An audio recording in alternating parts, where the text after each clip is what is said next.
Olá, pessoal. Tudo bem? Professor Wellington aqui. Aquele abraço para todo mundo. Estamos retomando as nossas aulas de física, né? E nós vamos tentar algumas ferramentas. Estamos combinando com os professores para ver o que a gente consegue fazer, deixar mais objetivo possível. Hoje, por exemplo, nós estaremos trabalhando via Zoom, só que gravação. Então, vocês vão estar acompanhando pelo YouTube. E nós precisamos fazer inicialmente uma avaliação diagnóstica, ou seja, nós vamos diagnosticar, avaliar como é que está o aprendizado de vocês, se alguém lembra de alguma coisa ainda, ocorreu alguns contratempos em função da pandemia, e nós estamos aqui de volta tentando sempre aprender e melhorar junto com vocês, tá? Nós temos, por exemplo, hoje nós vamos falar um pouquinho de eletrostática, um pouquinho da história de eletrostática, tentar fazer o mais objetivo possível essa aula, estudar os fundamentos de eletrostática, que a gente já viu em sala presencialmente no início do ano, mas nós estaremos retomando a partir de agora. Vamos lá. Em primeiro lugar, para a gente falar de eletrostática, a gente vai ter que lembrar de alguns modelos químicos e físicos de átomo, modelos atômicos. Então, nós temos aqui John Dalton, que foi o primeiro cientista mesmo, oficialmente intitulado como cientista, que fez um modelo atômico idealizado, certo? É claro que a gente teve alguns filósofos gregos que já conversavam, que já, inclusive, publicavam alguma coisa sobre átomos, mas era muito numa ideia metafísica, tá? Era uma ideia muito superficial, cientificamente mesmo. A gente tem aqui Dalton, ali em 1766, aproximadamente. Toda matéria é composta por minúsculas partículas chamadas de átomo. Então, a gente sabe, né? Por ser bem objetivo, o átomo ele foi idealizado como sendo os menores pedaços de matéria possível. Então, por exemplo, eu tenho aqui uma folha de papel. Deixa eu pegar um pedaço de papel, ó. Aqui, ó, um pedaço de papel. Aí eu pego esse papel e corto no meio, vai ficando menor, vou cortando no meio, vai ficando menor, vou cortando no meio, vai ficando menor, e assim vai. Vai chegar um momento tão pequeno que eu não consigo mais cortar. Por mais que eu use microscópio ou algo assim, sempre vai ter um pedaço menor. E existe, é claro, um limite para isso. Pelo menos a ideia de Dalton é essa. Então, para ele, a menor parte da matéria seria chamada de átomo. Inclusive, a palavra átomo significa A de não e tomos de divisão. A parte que não poderia mais ser divisível. Hoje em dia, a nossa ideia de átomo é um pouquinho diferente, mas essa era a ideia até então do grande John Dalton. Então, os átomos de um determinado elemento são idênticos em massa e apresentam as mesmas propriedades químicas. Isso aqui eram as ideias que ele tinha para o primeiro modelo oficial de átomo. E átomos de diferentes elementos apresentam massa e propriedades diferentes. Então, basicamente, o que mudava de uma coisa para outra era a massa. A massa é aquilo que a gente confunde muito no dia a dia com peso. Por exemplo, você vai na farmácia, aí de repente está aquela balança lá, tu olha para um lado, olha para o outro, ninguém vendo, você vai lá na balança. Você não precisa nem saber seu peso ou sua massa, mas você acha que é necessário usar aquela balança. É basicamente assim que funciona, né? E quando a gente vai lá, a gente costuma dizer que estamos verificando, medindo o nosso peso, e na verdade não é. Cientificamente, o peso é a sua massa multiplicado pela gravidade, ou seja, o seu peso ele varia de planeta para planeta, de astro para astro, dependendo da região que você estiver. Então, na Terra, por exemplo, quem pesa 100 quilos, quem tem a massa de 100 quilos e pensa que pesa 100 quilos, na verdade, pesa 1.000 quilos, 1.000 newtons, né? A unidade de medida de força, que é um peso, que o peso é uma força, é em newtons. E a gente aproxima a gravidade para 10. Resumindo, aquilo que a gente acha que é peso, na verdade, é massa, tá? E para Dalton, essa massa era a única diferença entre um átomo de uma coisa para outra. Você pega, por exemplo, um átomo de oxigênio e o de hidrogênio. Hoje em dia a gente sabe que existe uma diferença de número de prótons, número de elétrons e, consequentemente, a massa atômica também. Mas para ele, a principal característica que modificava uma coisa da outra era a massa atômica, era a massa daquele átomo, quanto ele pesava, entre aspas, né? Átomos são permanentemente indivisíveis para ele, não podendo ser criados nem destruídos. Eu não poderia destruir um átomo e não poderia criar um átomo, certo? É basicamente isso que ele entendia. As reações químicas correspondem a uma reorganização de átomos. Então, é como se eu pegasse vários átomos, organizasse eles, e aí eu tinha reações químicas. Por mais que seja uma ideia ainda muito, como é que eu posso dizer, muito precoce por conta de Dalton, porque não tinha tanta tecnologia como nós temos hoje para observação e tudo mais, eram umas ideias bem interessantes, porque conseguia se explicar muita coisa, muitos fenômenos químicos e físicos, a partir apenas dessas primeiras ideias iniciais. Certo? Os compostos, para eles, eram formados pela combinação de átomos de elementos diferentes em proporções fixas. Certo? Então, eu tenho 5 átomos de hidrogênio e 5 de oxigênio, eu consigo formar tal coisa. Eu tenho 2 átomos de hidrogênio, 1 de oxigênio, e formo água. É basicamente assim que ele idealizava, e, de fato, por mais que hoje em dia seja muito distante do que nós sabemos que, de fato, representa os átomos, a gente vê que era uma ideia, para a época, de um pensamento mesmo muito superior em relação às outras pessoas. Um grande gênio, John Dalton, que morreu em 27/7/1844. O primeiro arquiteto atômico, vamos dizer assim. O primeiro cara que tem um modelo atômico reconhecido cientificamente. Depois dele, já mais contemporâneo da Revolução Industrial naquela época ali, pelo menos da Revolução Científica, quando a igreja se afastou mais daquilo que nós chamamos daquela união que teve entre política e religião na Europa, conhecida como Idade das Trevas, na Idade Média. Depois que isso acabou, a ciência se afastou muito da religião e, a partir daí, começou a se desenvolver bastante. Certo?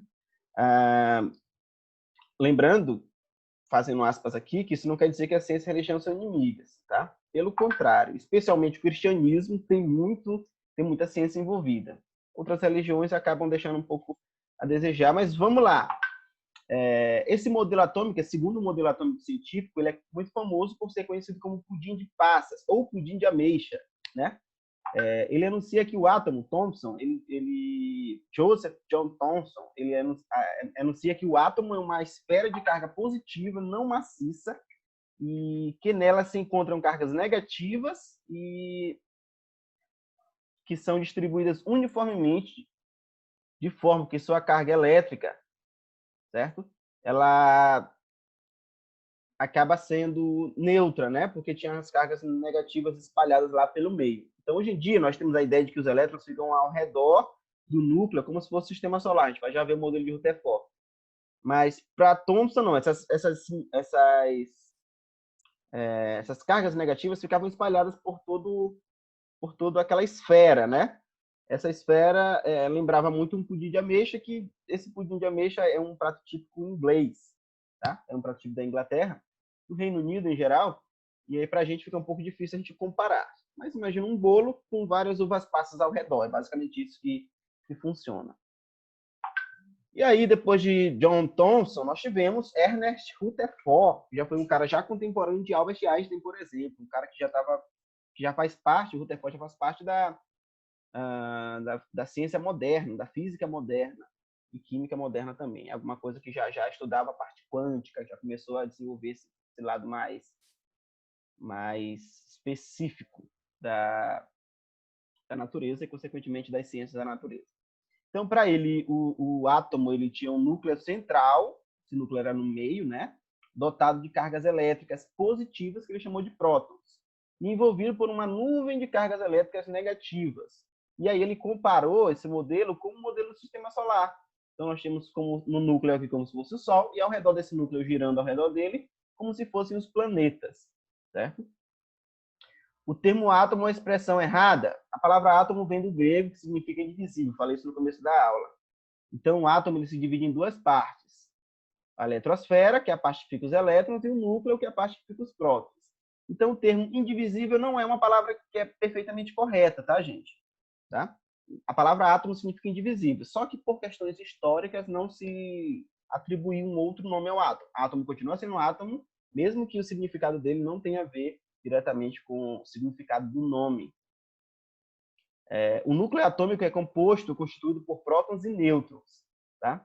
Então, os prótons são partículas que apresentam carga positiva e nêutrons são partes que não têm carga elétrica. E a eletrosfera é composta por elétrons. Antes de ver isso aqui, gente, não foi quem idealizou esses nêutrons, não foi Rutherford, especificamente, tá? Quem idealizou esses nêutrons foi o cara que tem um modelo atômico reconhecido atualmente, que é Niels Bohr. Niels Bohr, ele era colega pessoal de Albert Einstein, um grande cientista, tá? E a gente vai perceber que existiam poucas coisas que não eram explicadas ainda pelo modelo atômico de Rutherford. Dentre elas, a radioatividade, ou como que essa radioatividade era produzida. Isso em 1896, quando o casal Marie Curie e Pierre Curie descobriram e patentearam o primeiro elemento químico radioativo, que eu acho que foi o urânio. Depois eles também patentearam o polônio e o rádio também, certo? É claro que antes dele, Henri Becquerel, ele já fazia alguns estudos sobre isso, mas quem ganhou o Nobel pela descoberta de radioatividade foi o casal Curie, Marie e Pierre Curie. O que mais que a gente pode ver? Que foi o próprio Niels Bohr, né? O modelo atômico, o último modelo atômico reconhecido, que a gente utiliza até hoje. Ele acrescentou os níveis de energia ao modelo que não existia ainda perfeitamente no modelo de Rutherford, e também idealizou a existência dos nêutrons, né, que fazem esse equilíbrio entre carga positiva e negativa e também ajudam na produção da radioatividade. Podemos fazer uma aula sobre isso. Os elétrons são a carga mais externa do átomo. A gente consegue diariamente arrancar e colocar elétrons onde a gente quiser.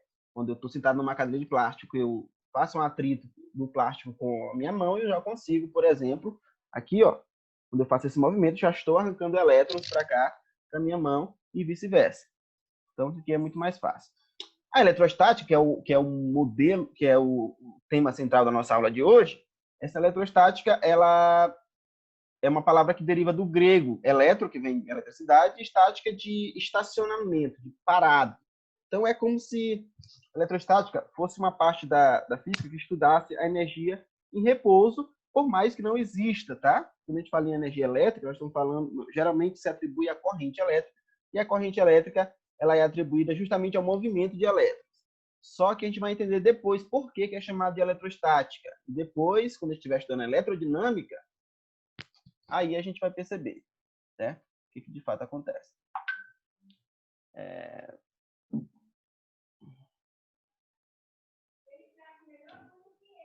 Vamos lá, gente, conhecendo aqui, continuando aqui, tá? Deixa eu só dar uma pausa rapidinho.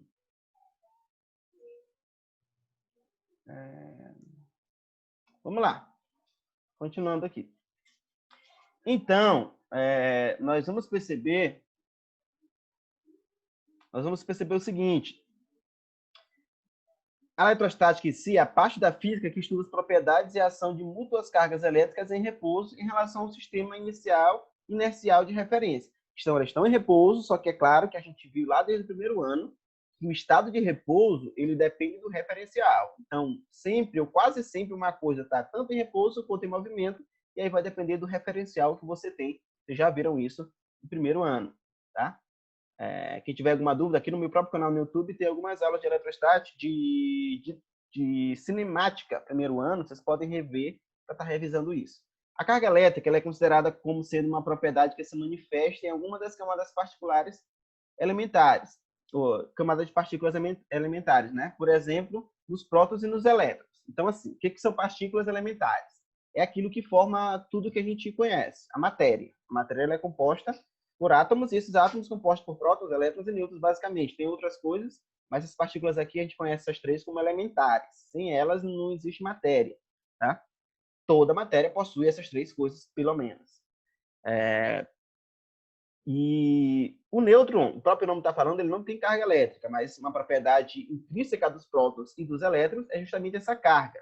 E um próton e um elétron, eles têm a mesma carga, a mesma quantidade de energia, vamos dizer assim. Não é um termo correto, fisicamente falando, quantidade de energia, mas apenas que vocês entendam, tá? É como se eles tivessem uma carga deles mesmos, que eles nunca vão perder. Sempre que se você for medir a carga elétrica de um elétron, vai ter aquela quantidade de carga. Do próton vai ser a mesma quantidade. Qual é a diferença? É que uma eu atribuo um sinal, a outra eu atribuo outro sinal. O próton ele é positivo e o elétron ele é negativo. Ah, mas quando o universo foi criado, já tinha um sinal de mais no próton, já tinha um sinal de menos no elétron? Não. Apenas a gente só sabe que as cargas são opostas. Uma é oposta à outra. Então, uma seria positiva, a outra negativa. E por sorteio, os prótons ficaram positivos e elétrons negativos. Tá? Se a gente atribuísse o negativo ao próton e o elétron A positivo, não ia mudar absolutamente nada na natureza. Apenas questões de cálculo mesmo. Um próton e um elétron têm valores absolutos iguais, embora tenham sinais opostos, foi o que eu acabei de falar. O valor deles é igual. A carga elétrica, a gente chama de carga elementar, representada por esse Ezinho aqui, gente. Ó, esse E minúsculo, a gente já viu isso em sala, já fizemos até atividade com isso. Ele vale 1,6 vezes 10 a menos 19 C. Esse C é coulombs, homenagem ao físico que ajudou muito no desenvolvimento da eletrostática, certo? Coulomb. Então, 1,6 vezes 10 a menos 19 coulombs é justamente o quanto de carga elétrica que cada próton e cada elétron possui. E aí, para a gente calcular essa carga, eu preciso de uma equaçãozinha muito simples, tá? Ó, eu lembro que cada próton e cada elétron, ele tem uma carga elementar, ou seja, ele nunca vai perder essa carga. Eu não consigo pegar um elétron descarregado, isso não existe. O elétron sempre vai ter a carga dele, ele não perde essa carga, de jeito nenhum, certo? Então, eu não consigo descarregar ele, nem um elétron, nem um próton. Ele sempre vai ter aquela carga, é uma carga elementar. Sem aquela carga, ele não existe. Então, para calcular a carga elétrica de um corpo, nós usaremos a seguinte fórmula, muito moleza. Q é igual a N vezes E. Q é igual a N vezes E, um Q maiúsculo, tá? Esse Q é a carga elétrica, que eu quero, de fato, calcular de um determinado corpo. O N vai ser o número de partículas elementares, certo? O número de elétrons, geralmente, ou o número de prótons que tenha mais. E a carga elementar. Essa carga elementar é o Ezinho que eu acabei de falar para vocês, que vale 1,6 vezes 10 a menos 19 coulombs.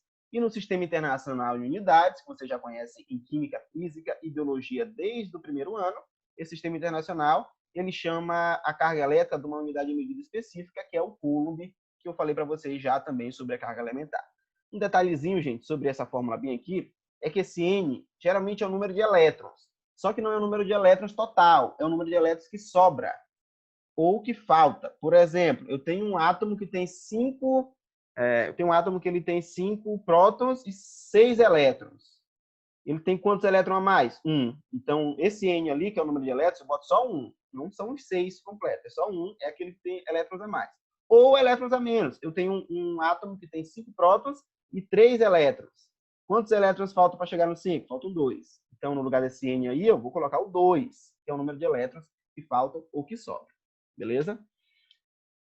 E os princípios de ações elétricas são muito simples, que falam que cargas elétricas de sinais iguais se repelem e de sinais contrários se atraem. Aqui, ó, uma famosíssima e célebre frase da física, os opostos se atraem, representado por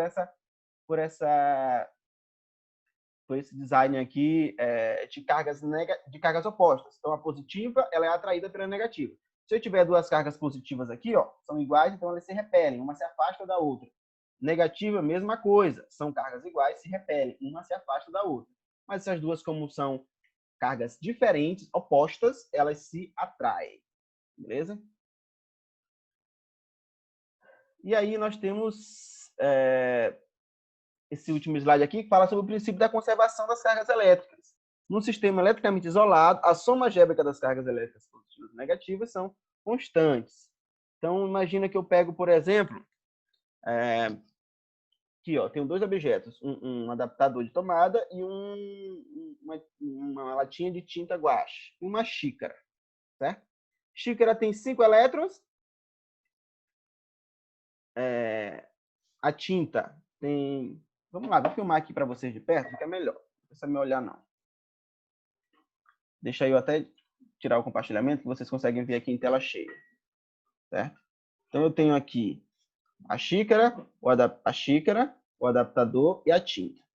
Vamos dizer que a xícara, ela tem 5 elétrons, aqui tem mais 5, e aqui tem 2, certo? Quando eu junto essas duas aqui, elas vão se equilibrar, vai somar 5 mais 3. Tá? Vamos dizer que isso aqui tem 3, que facilita na conta aqui, ó. Então, eu vou somar essas duas. 5 mais 3 dá 8. Quando eu separar, elas duas vão ter cargas iguais. Se eram 8 elas duas juntas, quando eu separar, vai acontecer o quê? 4 para cada lado. Essa aqui agora tem 4, só tinha 3, ela ganhou uma da xícara. E agora vai juntar com essa outra que tem 5. As duas juntas vão ter 9, certo? Quando eu separar, uma vai continuar com 4 e a outra com 5. Por quê? Toda vez que a gente junta duas cargas, elas acabam se equilibrando. Nós vamos falar isso na próxima aula, quando a gente estiver tratando especificamente de processos de eletrização, certo? Gente, esse foi um resumão. Nosso vídeo está um pouco travando, né? Vou trabalhar nisso. Então, esse foi um resumão de eletrostática. Vou passar para vocês em anexo lá no grupo mesmo da sala do WhatsApp e também no Google Class uma atividade a respeito desse histórico dos átomos e também dessa primeira fórmula que a gente já viu presencialmente. Na próxima aula, a gente volta a ver processos de eletrização e a gente volta a ver também